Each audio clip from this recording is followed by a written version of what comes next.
Hi there, Digi here, and I'm going to address a comment that I have been getting a lot on my videos lately. See, some of you have been following the links that I put in the descriptions of my videos or on my channel to get to my anime list, the list of all the shows that I've seen, whether I've completed them, put them on hold, dropped them, or am currently watching them.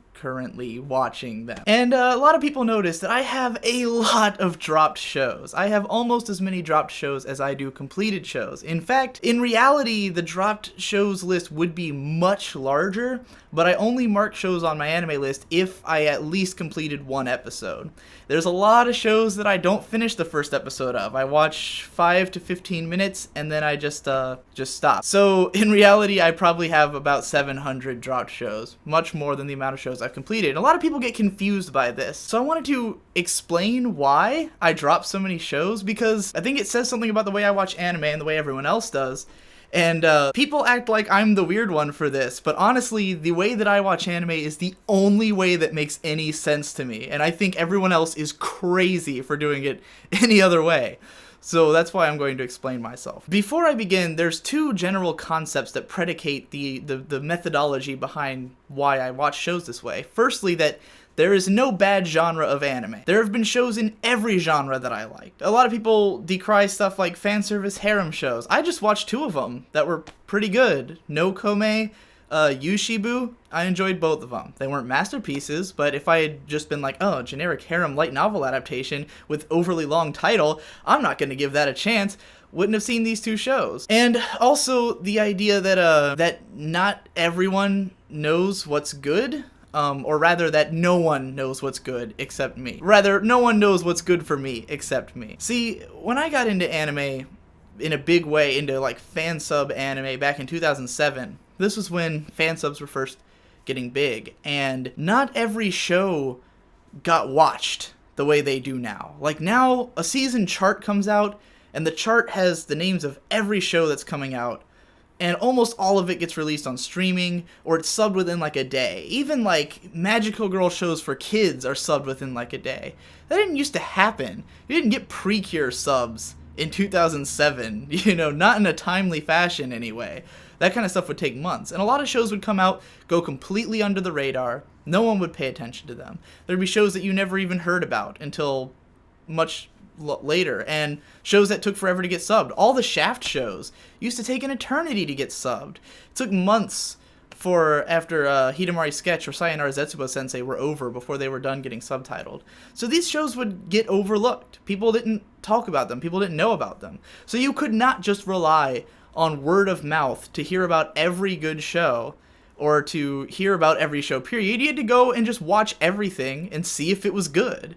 And to me, nothing is less helpful than a plot description, like the ones that they have on AniChart. Those tell you nothing. When have you ever watched a show and gone back and read the description and been like, yeah, that's exactly what I got out of the show. That's what it was to me, It'll be like, a boy comes home from school and a girl falls out of the sky and now he has to deal with that, and that could either be some generic show about literally a girl falls from the sky and then it's her panties in the guy's face every episode, or it could turn out to be like some commentary on the nature of God by way of divine intervention, but as given to you through anime tropes, like it could be some crazy subversive bullshit that doesn't sound like the premise at all. And I also care a lot about the aesthetic of shows. So when a show comes out, the most important thing for me is to look at it, to just be able to see it. You see those little pictures that come with the show. That doesn't tell you what the directing looks like. That doesn't tell you what the pacing is like. That doesn't tell you what the script feels like. That doesn't tell you what the voice acting's like. That doesn't tell you anything. It really tells you nothing. I could start up a show and a lot of people say like, well, once you know what you like, couldn't you just, look at the chart and know what's good? No. Once you know what you like, then you can watch the first episode of something, and within 15 minutes you can know if you want to watch the rest of it or not. What was that one? Madan no O no Vanidus. There's a good example of a show that came out in the fall that I watched about 5 minutes of, and I dropped it. The reason is, A, I didn't like the character designs at all. The animation was really shitty, even though it was a fight scene. This is like the opening fight scene of a show. It starts off with a fight, and the fight looks like shit. bad choreography, bad directing, bad animation. So I'm thinking, okay, this show's obviously focused on fantasy battles, or that's a major component of the show, but they look terrible. I can't tell what's going on. I don't know what's happening. Everything looks like shit. And then it also looked very video gamey. It had, like, you know, all these attack spells and all this other shit. And it looked to me like it was either a video game adaptation or a light novel that is very video game influenced adaptation. And I'm not a huge fan of those a lot of the times, unless it's like Log Horizon, where it's more of a commentary on the nature of video games. And it was very quickly evident that I did not want to watch this show. Now, if I had heard something later, if people had been like, oh man, Mara no Ono Vanidus was really unexpected, it wasn't at all what you thought it was going to be in the first 5 minutes, then maybe I'd go back and try it again. But there's also plenty of shows where that doesn't happen, where people don't talk about it, but I end up liking it anyway.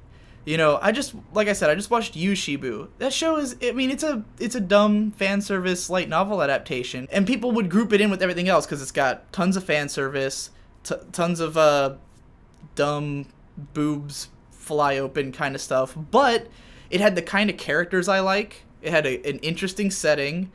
The main character was totally boring, but it had enough going for it that I felt like it was a worthwhile show, and I never would have found out about it had I not just been watching everything. I've never heard anyone talk about it. I've seen pictures of it in Sakuga Wiki, because it has some like really nice animation at parts, but I basically knew nothing about this show, and I just was like, I'm gonna watch everything from 2013, and I've been marathoning first episodes, and that one came along, and I went, I'll watch another episode of that. My policy is you watch something until it's either lost your attention or has like actively made you think this is not for me, you know? Like, for instance, last season there was Trinity 7, and I watched 3 episodes of that, because after the first episode I thought, this doesn't seem very good, but it's really nice to look at. Maybe it picks up.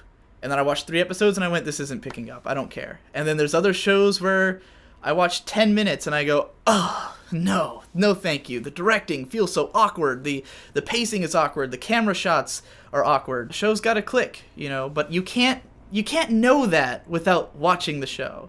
So the reason I've dropped so many shows is because I watch every show. I watch at least some of every show, because otherwise I will never know if the show feels like my thing or not. I don't think it's reliable to go on anyone else's word. There have been plenty of shows I loved that no one else liked or didn't care about when it was airing. Back when Kurenai was airing, no one cared about it, and I loved it. Back when Kanan was airing, no one cared about it, and I loved it. Back when Bakano first aired, I mean, that show's gotten huge in the West after it got released on DVD here, but when that show first aired, it took forever to get subtitled, and no one talked about it. And I was one of the first people to see it and be like, this show's fucking amazing, you know? So yeah, you might miss out on great stuff, and then, you know, maybe you'll find out about it years later. And another thing is that a lot of people don't understand is that I have a strict policy of nothing is dropped forever. Nothing is permanently dropped. That's stupid to even think that you would drop something permanently, because your taste could be completely different years later. Or you could just get bored and decide you want to watch something that maybe you don't even expect to like. I had Ghost in the Shell Standalone Complex dropped for like 6 years because I thought it was boring back in 2008. Now it's like one of my top 5 favorite shows of all time. Oh, I'm sure there's other examples. A lot of stuff in my dropped list isn't because I think I'd hate it. It's because I watched like 1 episode for no reason, and then I didn't think I'd ever watch it again. Like Slam Dunk, recent example. My little brother is watching Slam Dunk like all the way through. So I sat in his room, I watched an episode or 2, and then I was like, oh, I don't think I'm going to watch that, so we'll mark it as dropped because I want to have my anime list have all of the shows I've seen. So, yeah, I think people just treat the dropped list very differently from the way I do, I guess. People see it as like, oh my god, you dropped Attack on Titan? How could you? It's like, oh, if I want to, I can go watch it. It's right there. It's on Crunchyroll, it's on Daisuki, it's on wherever. If I want to watch it, I can. It's not like because I marked it as a dropped, it has now disappeared from existence and I'll never be able to watch it again. You know? I've picked up so many shows that I dropped in the past. And there's a lot of shows that were actually, I cleaned out a lot of my drop list for anything that I knew I was going to try to watch again, and because people were bugging me about it. People were like, why did you drop Legend of the Galactic Heroes? And I'm like, well, I plan to watch that, so let's mark it as let's mark it as on hold so people will stop asking me. But yeah, that's why my drop list looks like that. That's why I think your drop list should look like that. Give everything a shot. You never know when you'll be surprised. And that's it.